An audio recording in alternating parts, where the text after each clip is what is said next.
warahmatullahi wabarakatuh. Perkenalkan, nama saya Dia Ayu Putri Caturintias, mahasiswi dari Politeknik Harapan Bersama Tegal. Di sini saya akan memperkenalkan sebuah sistem aplikasi yang dapat digunakan untuk melakukan penyusunan laporan keuangan. Oke, jadi di sini saya akan menggunakan aplikasi yang bernama aplikasi akuntansi UKM. Aplikasi akuntansi UKM ini memiliki pengertian sebagai berikut. Aplikasi akuntansi UKM adalah suatu sistem aplikasi keuangan sederhana yang dapat digunakan untuk usaha mikro kecil dan menengah, serta untuk pengelolaan keuangan sehari-hari. Kegunaan dari aplikasi UKM ini, akuntansi UKM ini sendiri adalah untuk memenuhi kebutuhan standar pengelolaan sistem informasi keuangan perusahaan dalam pencatatan keuangan yang tersistem dengan baik dan benar agar dapat meminimalisir resiko kebangkrutan dalam suatu perusahaan tersebut. Aplikasi akuntansi UKM ini juga memiliki beberapa fungsi. Yang pertama, kita dapat mengetahui kerugian atau keuntungan yang kita dapatkan selama menjalankan usaha tersebut. Kedua, bisa sebagai alat perencana atau pengambil keputusan untuk kedepannya dalam suatu usaha yang sudah berjalan cukup lama. Yang ketiga, kita dapat mengetahui posisi keuangan kita. Kita dapat mengetahui berapa aset yang kita punya, berapa hutang yang harus kita bayar, berapa kas yang kita miliki. Itu kita dapat mengetahuinya dengan jelas. Oke, selanjutnya saya akan memberikan langkah-langkah dalam penggunaan aplikasi akuntansi UKM. Oke, selanjutnya kita terlebih dahulu download aplikasi akuntansi UKM pada Play Store. Karena berhubung di sini saya sudah mendownload aplikasinya, maka saya tinggal klik buka. Oke, di sini jika ingin melihat ada apa saja sih fiturnya pada akuntansi UKM, kita klik garis 3 yang bagian atas. Nah, di sini akan muncul fitur-fitur yang ada pada aplikasi akuntansi UKM. Terdapat jurnal, laporan, pengaturan, kalkulator, bantuan, tentang, dan donasi. Untuk mencatat transaksi, kita klik jurnal. Di sini saya akan menggunakan periode bulan November tahun 2020. Oke, saya akan membuat contoh kas masuk atas pendapatan jasa fotokopi. Pertama, kita klik tanda plus bagian kanan atas, kemudian akan muncul transaksi baru. Kemudian kita pilih pemasukan, diterima dari kita pilih pendapatan, simpan ke kas. Jangan lupa untuk mengubah tanggal transaksinya.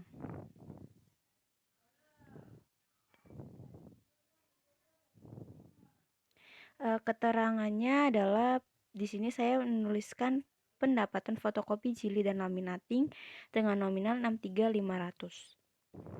Kita klik simpan. Untuk contoh yang kedua itu pengeluaran kas, kita klik tombol plus pada bagian kanan atas.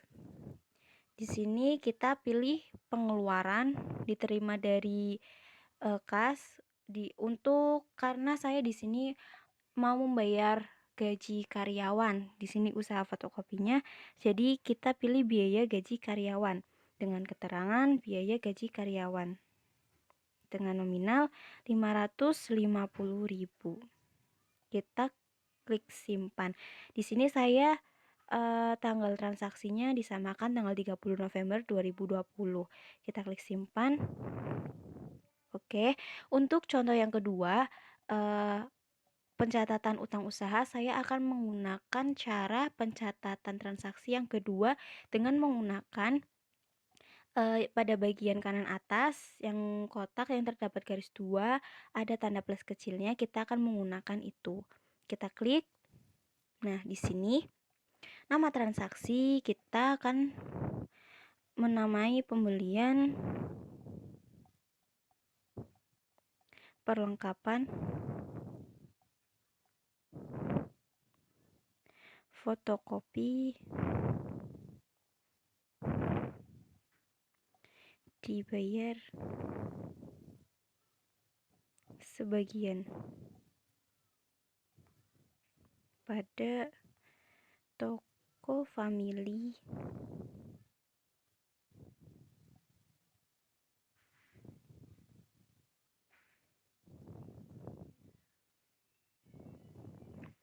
Oke, untuk debitnya kita isi dengan perlengkapan dengan nominal 1 juta. Pada kredit kita isi utang usaha dengan nominal 400.000. Untuk menambahkan pencatatan transaksi, kita klik tanda plus pada bagian kanan atas. Kemudian di sini kita pilih kas karena sudah membayar sebagian dengan nilai 600.000. Lalu kita jangan lupa untuk mengubah tanggal transaksinya.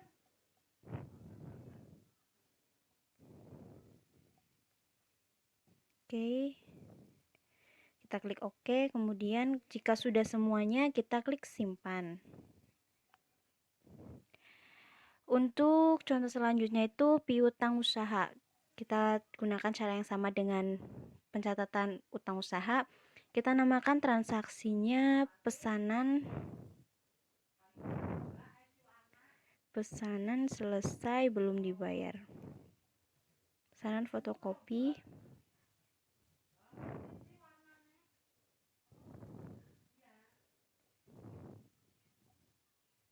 dibayar. Bank Surya.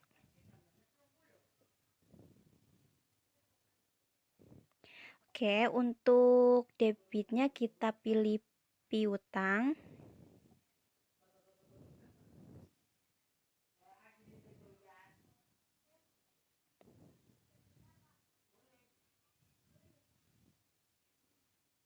Piutang usaha dengan nominal 50.000.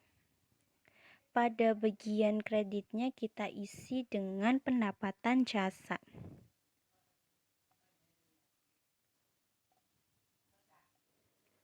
Nah, kita tulis dengan nominal 50.000. Oke, jangan lupa untuk ubah tanggal transaksinya. Oke, kita klik OK, lalu kita klik simpan. Nah, selanjutnya, jika kita ingin melihat rekapitulasi jurnal, kita ingin melihat buku besarnya, neraca, laba rugi, neraca saldonya, kita klik pada bagian garis 3 bagian atas, kemudian kita klik laporan. Di sini akan muncul jurnal, buku besar, neraca saldo, laba rugi, neraca, periode, utang, piutang, ekspor Excel, SPT, PPH, OP. Untuk melihat rekapitulasi jurnal, kita klik jurnal. Kita ubah bulan November tahun 2020. Di sini akan muncul jurnal keseluruhan transaksi yang telah kita catat pada awal.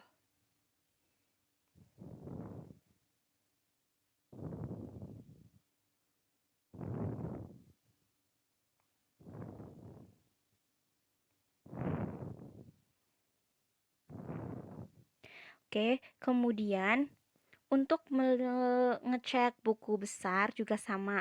Kita klik buku besar. Nah, di sini kita klik akun yang ingin kita cek nominalnya. Misalkan di sini saya ingin mengecek kas. Lalu kita pilih kas, kemudian kita klik OK. Kita ubah bulan dan tahunnya. Maka di sini akan muncul secara otomatis. Sudah pada bagiannya masing-masing. Untuk contoh selanjutnya pada buku besar, jika kita ingin melihat perlengkapan juga sama. Kita klik perlengkapan, kita klik OK, maka akan muncul. Jangan lupa untuk mengubah bulan dan tahunnya. Ini contoh perlengkapannya, juga sudah secara otomatis sudah ada.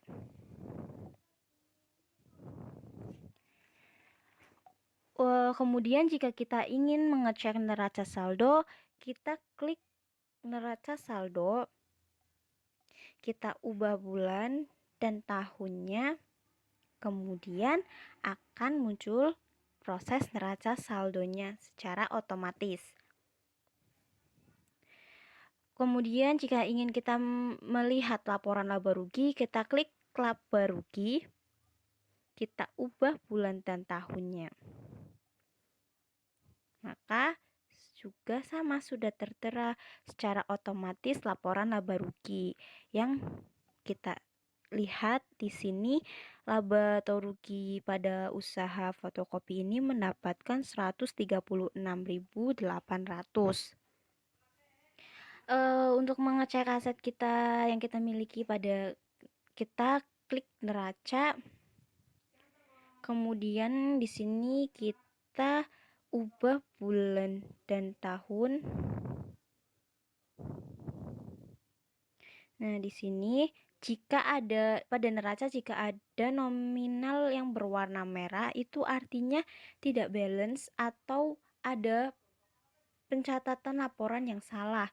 Karena di sini semuanya hasilnya tidak ada nominal yang berwarna merah, maka artinya balance dan tidak ada masalah pada pencatatan laporan keuangannya. Oke, kemudian selanjutnya untuk bisa melihat periode di sini, saya memakai klik periode dulu. Kemudian kita ubah tanggalnya, tanggal 1 November 2020 sampai 30 November 2020.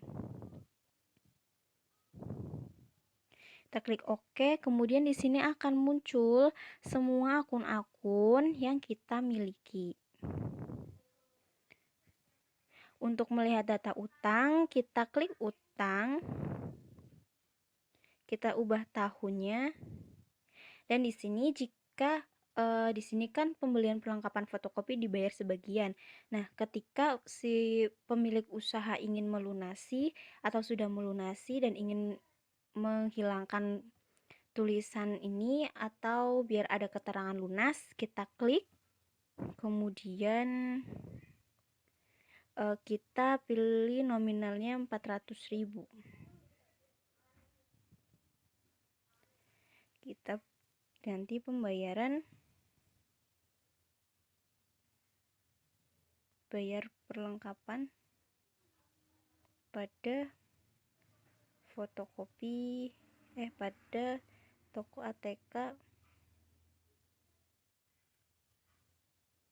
Family.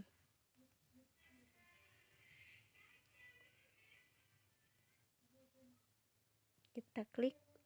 Jangan lupa atur tanggalnya. Sini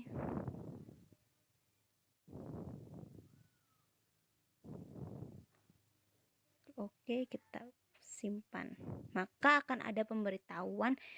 Di sini ada tulisan tertera lunas. Selanjutnya untuk piutang, kita klik piutang. Caranya sama. Kita ubah tahunnya dulu. Di sini contohnya yang tanggal ini 30 November. Pesanan fotokopi selesai belum dibayar pada Bank Surya Yuda. Di sini mau membayarkan hutangnya yang dengan nominal 50.000. Di sini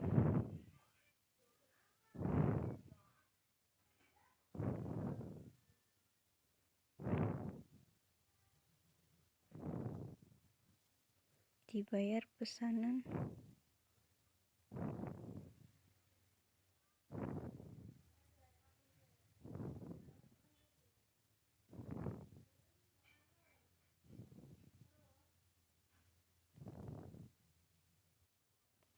Nah, kemudian pilih tanggalnya. Kita klik, dan kita klik simpan. Maka akan tertera tulisan lunas. Selanjutnya, jika ingin mengeprint data kita dengan format Excel, kita klik export Excel. Kita tentukan bulannya dan tahunnya dan bulan.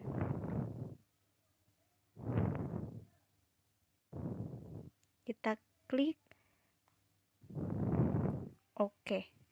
kemudian akan diproses, lalu akan secara otomatis tersimpan pada file manager HP masing-masing.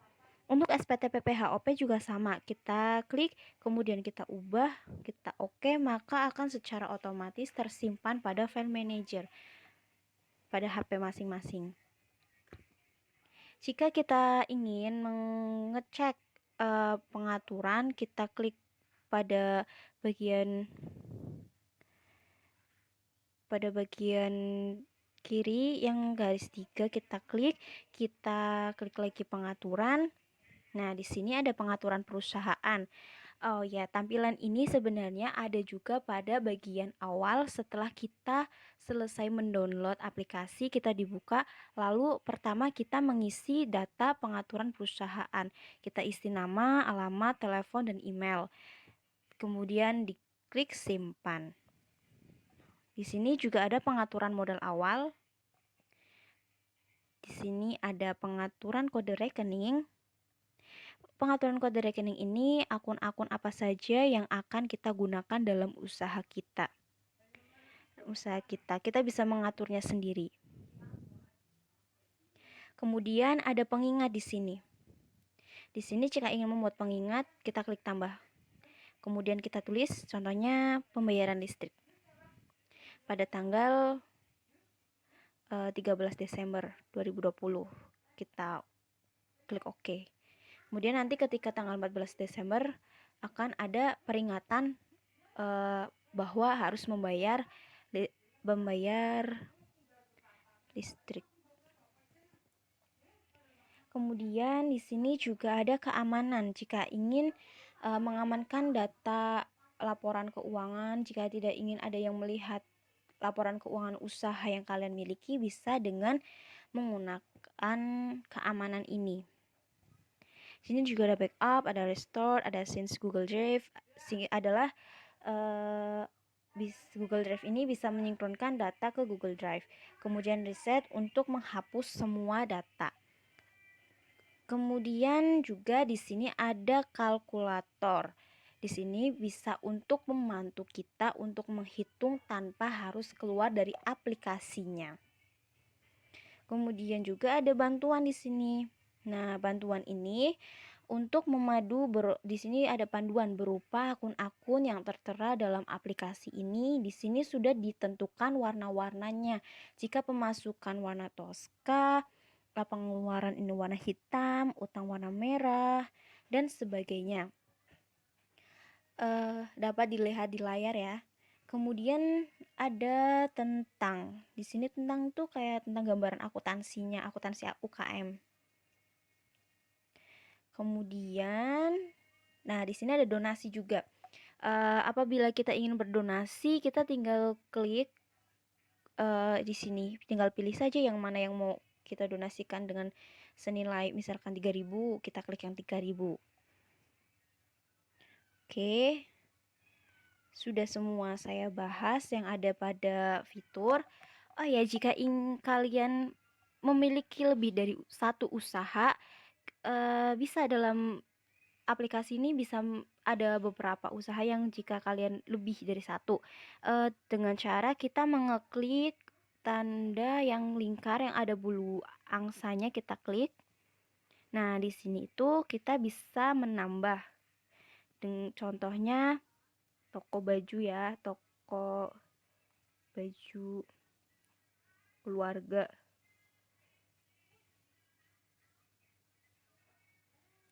Alamatnya Penusupan. Teleponnya, emailnya kita isi.